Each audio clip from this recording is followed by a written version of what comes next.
سلامی خوای گەورەتان لێبێ میوانانی ماڵی خوا. السلام علیکم ورحمة الله وبركاته. ومێدەوارم لە پەروەردگار بە خاتر گەورەی خۆی چۆن ئاوا کۆی کردینەتەوە لە ماڵێک لە ماڵە پیرۆزەکانی خۆی، ئاوا لە بەهشت و پان و بەنیندا هەمومان کۆ بکاتەوە، لە تاوان و گوناح و سەرپێچی هەموو لایەکمان خۆش ببێ، بە دیداری خۆشەویستەکەی شادمان بکە. اللهم ئامین. ئیماندارانی خۆشەویست، مسلمانانی بەڕێز، باسی دەوە دەکەین پێغەمبەری خوا صلی الله علیه وسلم فەرمایشتێکی شیرین و جوان بەرچاوم کەوت، حەزم کرد لە خزمەتی جەنابتانە باسی بکەم، بۆ ئەمڕۆی ئێمە زۆر پێویستە.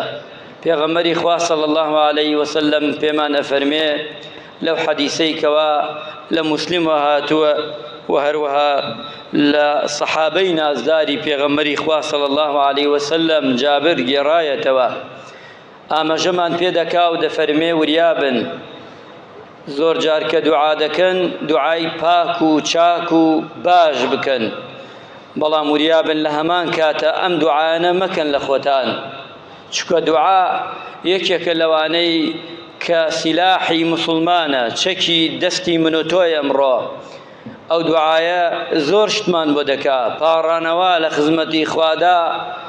بۆی عولەمایان و زانایان فەرموویانە ئەمەنە پلەپایەی دوعا گەورەیە، قەراری خوا ئەگۆڕێ، مصیبەت و بەڵا لە کۆڵ تەکاتەوە، شتەکانت بۆ ڕێکە خاتەوە، دنیا جوانیەکانی بۆ دێنێتەوە، خراپەکانی لە ئادا لەسەرت.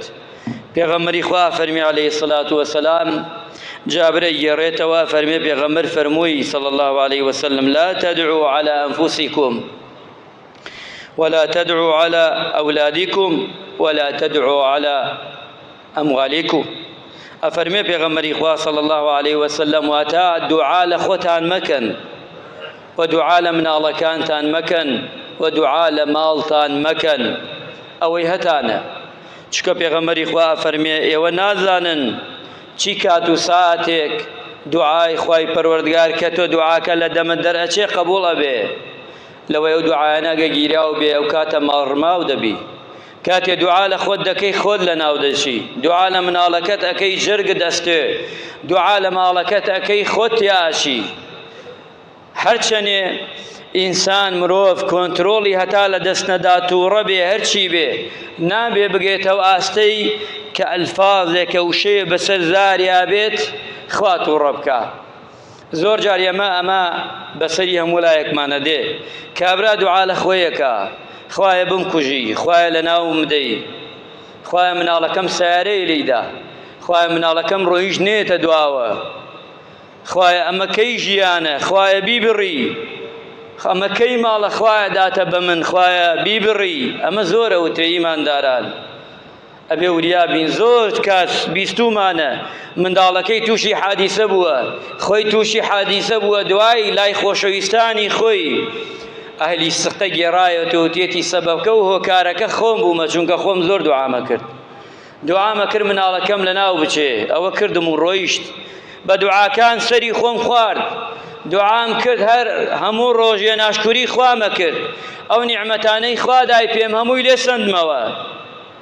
دوعامە کرد لە خۆم، ئەوە تا تووشی هەزار نەخۆشی بووم. پیاوە گێڕایوە لەم ڕۆژانەدا، چووینە ماڵی بەتەمەنە زۆر، شتێکی زۆری جوانی گێڕاوە. ئەڵێ پیاوێک بووە وەختی خۆی زۆر دەوڵەمەند بووە، ئەم پیاوە کابرای ئەدا لە دەرگای هەژارە نەدارە، یارمەتی ئەدا و ئەڕوا بە کپی بێەوەی مناڵەکانی بزانن و خێزانی بزانن. سەرێکی تر دێتەوە هەم یارمەتیەکی ئەدا، دوای مناڵەکانی ئەزانن. ڕۆژێ مناڵەکان ئەچنە دەرگا، باوکی فریان ناکەوێ، ئەو شەڵێ بڵێنە باوکت لە ماڵە، ئەڵێ بڵێ باوکت ئەوە کابرای فڵان کەس هاتەتەوە، خۆی ئەم ناسێ، ئەڵێ پیان وت ئەو شتی بابێتە ماڵ.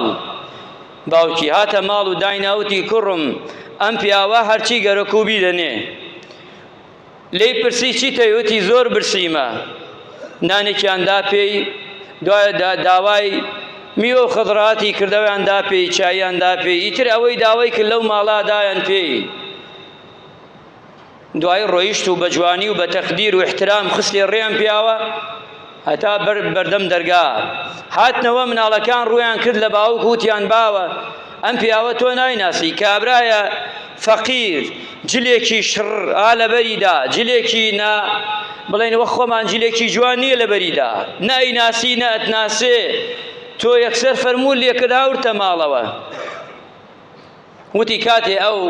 من زۆر دەرز لەم پیاوە فێر بووم کوڕە شرینەکانم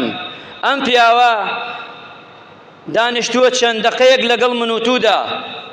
خوای گەورە پارەی ئەوەی کە نیعمەتە ڕشانێتیە سەر منە وە سەری ئێوەشدا بەڵام ئەو پیاوە کاتێک دەیبینم بەو شێوازە نانەخوا بەو شێوازە زگی خۆی تێرەکە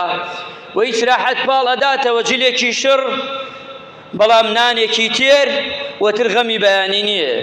خۆزگایە باوک توش ئاوا بوایە هیچی لە ماڵا نەبوایە بیتوانایە چەند لوقمەیە نانی بخواردایە تێرزگی خۆی نانی بخواردایە ئەم پیاوە 20 ساڵ باوکت بژی ئەوەنەی ئەمڕۆ ناتوانێ ئەوەنەی ئەم پیاوە نان بخوا چونکە ناتوانم سیحەتم تەوام نییە ئەو خواردنانم لێ بڕاوە ئیماندارانی بەڕێز زۆر جار سەحەت گەورەترین نیعمەتە قەت مەڵێ نیمە وەڵاهی ئەگەر هەموو دنیات هەبێ ئەڕواو دێتەوە بەڵام سەحەت چاکی وەڵاهی ئەگە بڕات نایەتەوە هەموو دنیایشی بۆ بدەی گەورەترین نیعمەت لای من و تۆ سیحەتە گەورەترین نیعمەت کە سیحەتت باشە بەردەوام سوپاسی خوا بکە کە ماڵ و مناڵتەیە سوپاسی خواکە کوڕەکانت کچەکانت بەڕێز و تەقدیر و احترام تەگرن سوپاسی خوا بکە ڕزق و ڕۆزیەک تێ سوپاسی خوا بکە ئەگەر نیچە لە هەمان کاتە تۆ ئەمڕۆ لە ماڵا دەخەوی سەرەنەیتەوە دەرگاکانت بە جوانی دانادەی خەڵکی وا هەیە بە هەزاران حیمایە لە بەردەم دەرگایەتی هەتا بەیانی چارێکی ئەتوانی بڵێن 5 دقە خەو ناچێتە چاوی ئەمین نییە ئەوەی لەسەر دەرگایەتی حیمایەی بۆ دەکا ئەمین نییە لە دەستی تۆ کەس حیمایەت بۆ ناکا و بخۆت لە پاڵت داوەتەوە شەو ڕۆژ دەربچی ترست نییە خەڵکێکێ ناتوانێ هەر بگەڕێ سحەتت باشە و نیعمەتی خوایە بۆیە پێغەمبەرگیان فەرمووی عەلەیهی سەڵات وەسەلام دوعا مەکەن لە خۆتان و دوعا مەکە لە منداڵەکەت چەنێ ئازارتەدا بەڵام ئازاری جەرگ سوتانن هیچ ناگەیتەوە قەت دوعا مەکە لە مناڵ دوعای شەڕی بۆ مەکە دوعای خێری بۆ بکە کوڕەکەم کچە شیرینەکەم خوا هیدایەتتدا خوا بێت بتێرێتە سەر ڕێگای ڕاست قسەی شیرینی بۆ بکە بەردەوام دوعای لێ مەکە خوا لە ناو داچی کوڕێکی خوا لە ناو داچی کچێکی خۆزگایە تو نەبوایە ئەوە بوایە بەس تۆ نەبوایی ئەم قسانە لای خوا خۆش نییە خوا خۆشی ناوێ چونکە پێغەمبەرگیان صلی الله علیه وسلم پێمان ئەڵێ مەیکەن دوعا لە مناڵ و ئەولاد و خێزان و هەمووی مەکەن و پاشانش دوعا لە ماڵەکەتان مەکەن ئەوەی هەتانە قەت ناشکور مەبە چونکە پێغەمبەرگیانە فەرمی عەلەیهی سەڵات وەسەلام بەتایبەتی لەو کاتانەی کە دوعا قەبوڵە بێ لە ڕۆژی جومعەدا لە دوای نیمەڕۆ لە دوای عەسر بەتایبەت لە بینی قامەت و بینی بانگداندا ئەو شوێنە پیرۆزانەی کە دوعا قەبوڵە بێ هەوڵ دە دوعای چاکی کا بکە لە ڕۆژی سەفەردا برایەکت ئاگای لێ نییە دوعای خێری بۆ بکە هاوسەیەکت ئاگای لێ نییە دوعای خێری بۆ بکە هەرچی تەیە لە دیوانی خوا داوا بکە خوا ڕێکێخا زۆر جار دەرگاکان هەمووی داخرێ وا دەزانی خوا ڕخی لێتەنە وەڵڵاه هەر کەسێ پێغەمبەری خوا فەرمی عەلەیهی سەڵات وەسەلام خودای گەورە هەموو دەرگاکانی لێداخست خودای گەورە ئەو عەبدەی خۆشەوێ ئەوێتی بگەڕێتەوە بدا لە دەرگای حەقیقی ئەوش دەرگای خوایە ئەبێ ئێمە ئیماندار ئێمەی موسڵمان دوعا لە خۆمان نەکەین و دوعا لە منداڵەکانمان نەکەین دوعای خراپ و دوعای خراپ لە ماڵمان نەکەین ئەوەی خوای گەورە پێداوین ئەوەی خوای گەورە دایە پێمان چونکە لە دنیادا بەردەوام سێری خواری خۆت کە زۆر جار ئێمە لێمان تێکچووە پێغەمبەرگیانە فەرمی عەلەیهی سەڵات وەسەلام ئیمانداران موسڵمانان ئەگە سێر دنیاتان کرد ئەهلی دنیا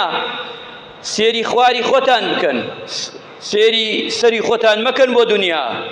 مەڵێ فڵان ئەوەنە قەسریە بێ منش ئەوەنە مەبێ ئەوەنە پارەیە ئەوەنە مەبێ